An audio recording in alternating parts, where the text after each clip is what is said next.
Si le 15 décembre, c'est la réforme qu'on nous vend, entre guillemets, depuis quelques jours, qui est officiellement présentée par le gouvernement, est-ce que vous dites qu'il faudra redescendre dans la rue, monsieur Chabagnier, sans hésitation?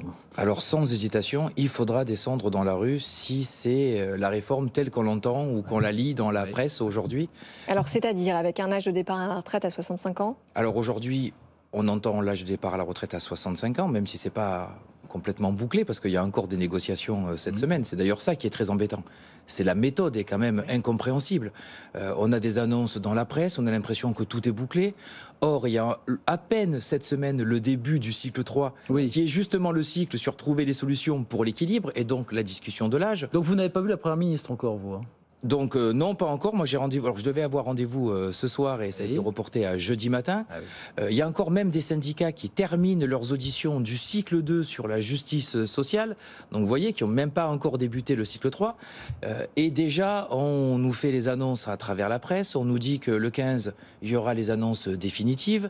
Et on entend quoi? On entend parler de soit 65 ans, soit 64 avec un allongement de la durée de cotisation. Ça, vous n'achetez pas non plus, 64 avec une accélération de la loi Touraine, vous n'achetez pas non plus? Mais on n'achète pas non plus, mais c'est surtout qu'on ne sait même pas ce qu'on a en contrepartie aujourd'hui. C'est-à-dire que toutes les discussions qu'on a pu avoir sur l'emploi des seniors, sur la pénibilité, sur un système plus juste, nous avons fait des propositions à Olivier Dussopt et à la Première ministre, qui ont été entendues, notées. On n'a même pas aujourd'hui les réponses à nos propositions. Qu'est-ce qui va être mis en place sur l'emploi des seniors? Qu'est-ce qui va être mis en place sur la pénibilité?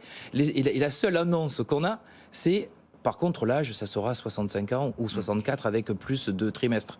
Ben, très bien, mais il y a quoi en contrepartie? Non, mais le gouvernement laisse dit quand même, Elisabeth Borne disait dans son interview parisien vendredi matin, on laisse quand même la porte ouverte aux dernières négociations avec les partenaires sociaux, notamment avec la syndicat. Non, vous avez l'impression que le jeu est fait, vous, à ce stade? Non, mais je ne pense pas qu'elle pouvait tenir notre discours en plein moment où elle nous invite à des négociations que de dire que la porte était encore ouverte, parce que sinon on n'allait même plus aux négociations. Olivier Dussopt dit la semaine dernière, les 65 ans ne sont pas un totem, il le dit en milieu de semaine dernière. Non, mais on sait bien que le 65 est encore discutable et que ça peut se discuter avec le 64. Mais le problème qu'il y a, c'est que, hormis le fait qu'on va rallonger l'âge de départ à la retraite, pour l'instant, on n'a rien en contrepartie. Enfin, dans une réforme, vous ne pouvez pas avoir 100% de gens perdants.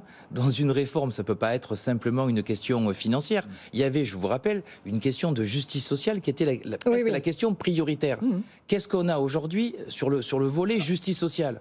Vous avez une pension pour une retraite à taux plein qui passe de 1100 à 1200 euros. Alors peut-être 1200. L'intégration. Attendez, je vous rappelle juste sur ça parce que c'est très intéressant. C'est retraite à taux plein. On sait déjà que la majorité des gens qui ont des retraites aussi basses ne sont pas à taux plein, et en particulier les femmes. Deuxièmement, et là c'est bien joué sur les mots. Alors c'est peut-être 1200 parce que jusqu'à présent c'était 1100 et c'est 1100 brut. Tout le monde a compris que c'était 1100 net. 1100 brut, ça fait 1010 euros net. Oui, vous avez 1010 euros net, c'est 60 euros de plus que ce que les gens ils ont aujourd'hui en pension minimum. Donc je veux dire, c'est ridicule. C'est peut-être pour ça aussi que le gouvernement, parce qu'on a fait ces remarques-là, pense aujourd'hui à 1200 et plus à 1100. Mais il faut bien que les Français qui nous écoutent pensent que c'est brut et pas net. Ça fait quand même une sacrée différence. Sur la pénibilité, on nous parle peut-être de la réintégration de certains facteurs qui ont disparu, comme les charges lourdes, les postures difficiles.